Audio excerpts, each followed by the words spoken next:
চাওক, অখিল গগৈৰ বিপক্ষে যদি কোনোবাই পুস্তিকা বিতৰণ কৰে তেওঁৰ জীৱনত ভয়াৱহ কলংক আছে, ভাবিব নোৱাৰা।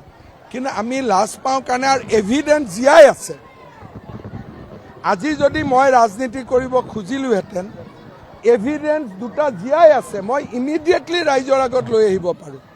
কিন্তু দুজন মানুহ বা দুজন ব্যক্তিৰ জীৱন ধ্বংস হৈ যাব পাৰে বুলিয়েইতো আমি এইবিলাকত নানামো। কুশল দুৱাৰী ভাল বেয়া সেই পৰীক্ষাটোতো অখিল গগৈয়ে নকৰে। থাওৰাত তেওঁ দুবাৰ MLA হ'ল নে নাই? তাৰমানে ইনডাইৰেক্টলি অখিল গগৈয়ে কৈছে যে থাওৰাৰ গোটেই মানুহ বেয়া।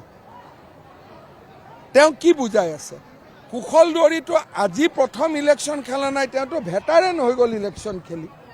তাৰমানে থাওৰাৰ ৰাইজে দুবাৰ তেওঁক জিকাই ভুল কাম কৰিলে, সেইটোৱেতো ক'ব খুজি আছে। আৰু এনেকুৱা ধৰণৰ কথা কোৱাটো ৰাজনৈতিকভাৱে শুদ্ধ নহয়।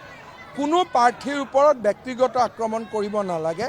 যদি কুশল দুৱাৰীৰ ওপৰত কিবা আছে, তেওঁ 5 বছৰ MLA আছিল, এবাৰতো বিধানসভাত প্ৰশ্ন সুধিব লাগিছিল, আজিলৈকেতো সোধা নাই।